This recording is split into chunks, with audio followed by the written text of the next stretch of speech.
Hey there, I'm Ashley. Welcome back to AshyMuted, the show about the Chao Garden. Last time, I started the very lengthy process of raising a Chao to all S ranks. I didn't know what to name this Chao, so I asked for suggestions. I didn't get any, but I didn't really expect to.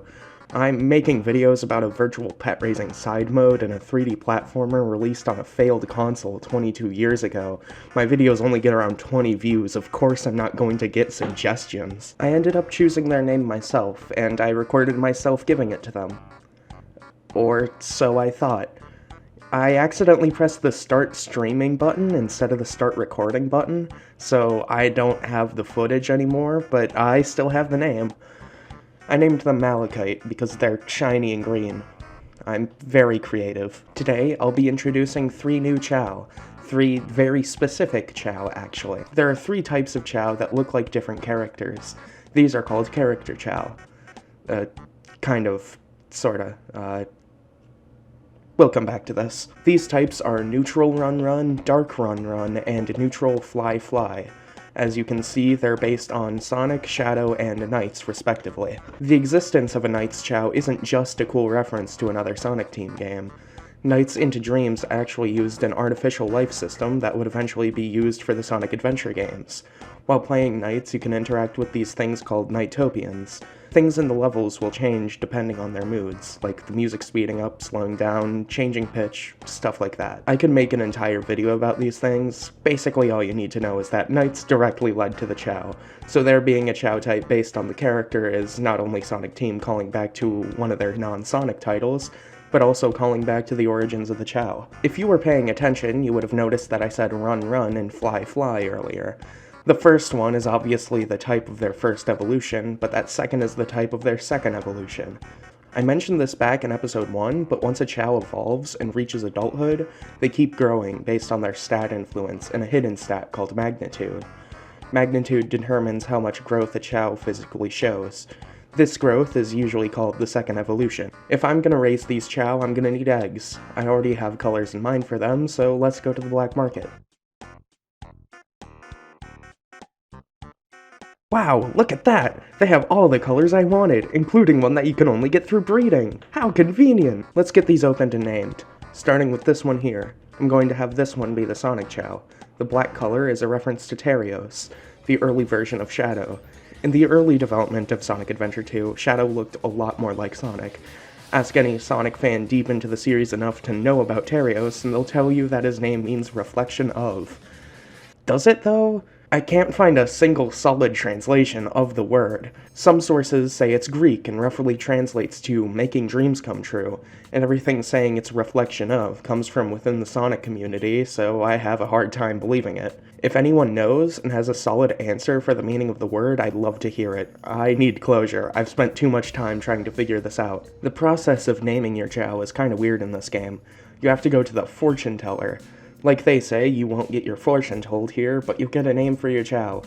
The fortune teller will suggest a name, most of them being references, with even more added in the Chao World Extended mod, like this one.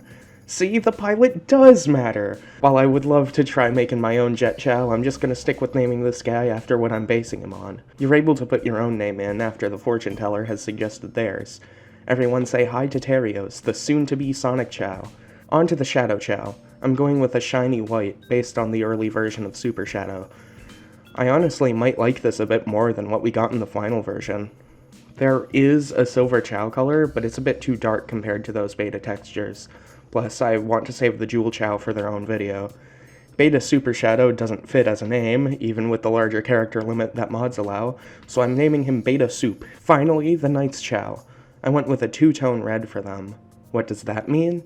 Wait for the episode on breeding, I'll talk about it there. The colors are a reference to Riala, Knights' rival, and also their sibling, kinda. The hell's a Sego? I'm gonna get their stat influences ready so that they evolve into the right types. While I wait for them to evolve, I'll shift the focus back to Malachite for a bit. Last episode, I brought up the new leveling mechanics of Chao World Extended. I couldn't decide if I wanted to use them or not, though. I've made my decision. From here on, I won't be using the suspicious bottle for Malachite. They'll live full lives. However, in exchange, I'll be using the leveling mechanics. In Chao World Extended, once the stat of a Chao reaches level 99, you can spend rings at the Chao Doctor to increase the grade of that stat. Upgrades get more expensive depending on the rank you're raising the stat to, and you can upgrade a stat from A to S with this method. Today, I'm going to be upgrading Swim, Fly, and Run to get Malachite to all B ranks. This is gonna take a bit, so I'll skip ahead to when I'm done leveling the stats up. Looks like Terios and Flimney are plotting something back there. Gonna keep an eye on those two.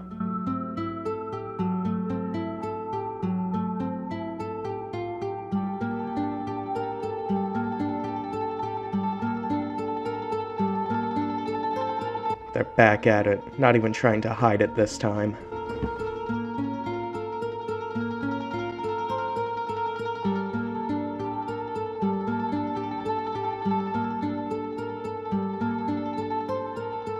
Well, now that that's done, it's time to get some rings. This is gonna take a while. I don't have anywhere near enough right now.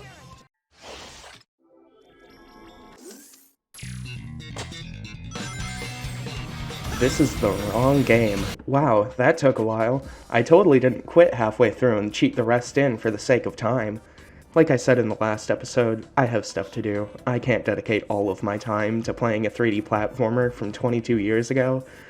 I have to dedicate time to making my own 3D platformer inspired by it. With this done, it's time to bring the focus back to the Character Chao. You know, the things in the name of the episode. Terios is evolving first. You can already see some of the resemblance to Sonic, but it gets way more obvious once the magnitude stat is maxed out. I'm gonna max out the rest of his stats too, and then we can finally play the game. Here we are, back to the races. Once the beginner races are done, you unlock harder jewel races. Each one focuses on a different stat, but the others are usually still important. Since Terios is a run Chao, I'll be bringing him into the Peridot races, which focus on running. The first race isn't that difficult, but it's definitely a step up from those beginner races. Terios had a pretty big lead during the first 2 difficulty levels, but the start of level 3 actually had some pretty close opponents.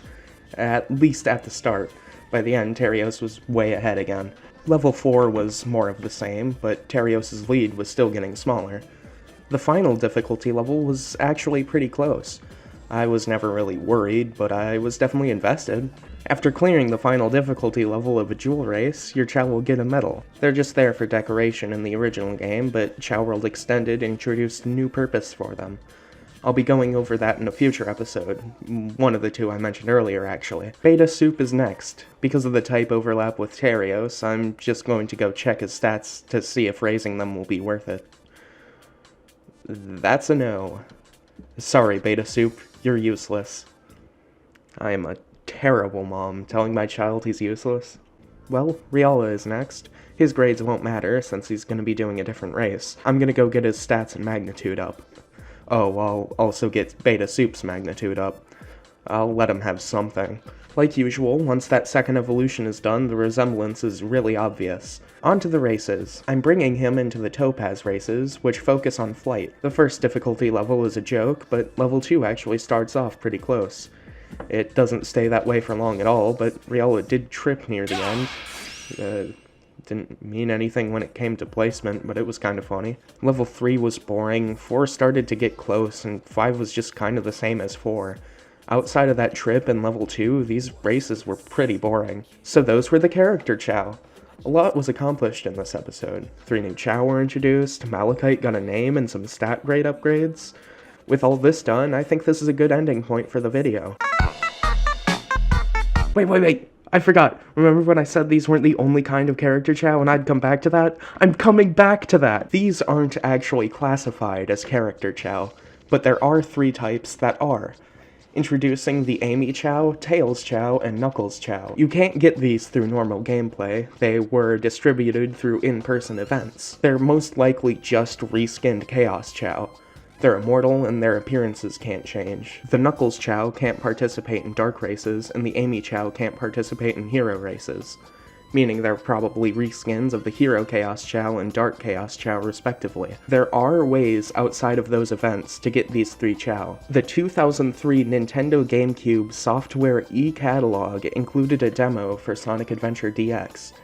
Included in the demo was a screen where you could transfer these Character Chao to a Game Boy Advance by using the Tiny Chao Garden.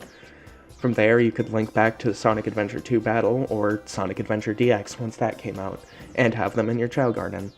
Weirdly enough, the Tails Chao specifically has another option outside of those events in the 2003 GameCube catalog. Phantasy Star is easily the biggest Sonic Team series outside of Sonic itself. It's a series of RPGs that started on the Sega Master System. Phantasy Star Online is exactly what it sounds like, a series of MMORPGs that basically took over as the main part of the series. It started on the Dreamcast with 2 games. These were eventually ported to the GameCube as Phantasy Star Online Episode 1 and 2. Why is this important? Well, in Phantasy Star Online Episode 1 and 2, there is a quest called The Fake in Yellow, with a hidden tiny Chao Garden. If you didn't find it in the first playthrough of that quest, you have to play through every other quest in the game to unlock this one again. To find the tiny Chao Garden, you have to almost complete the quest. A character will tell you to pick up an item, and picking that up will lead to the quest ending. But if you instead go to an earlier point in the quest, you'll find these things pointing towards a waterfall. If you go over to it, a Chao will appear and start talking to you, because that's a thing they can do. These things can speak. Anyway, it'll give you access to a tiny Chao Garden that has the Tails Chao in it. So, if you have a GameCube, a Game Boy Advance with the link cable, a copy of Phantasy Star Online 1 and 2, and one of the GameCube ports of the Sonic Adventure games, you can get a legitimate Tails Chao in the current year without cheating in some way. I'm not gonna be keeping these. I don't want to have completely illegitimate Chao in this series. Chao World Extended does include legit methods to obtain these though, so who knows, maybe I'll get around to getting them someday. I don't know how to end this episode. Why does Chao Island have guides for Casinopolis Pinball and the Sonic Adventure 1 Emerald locations? Sonic Chronicles!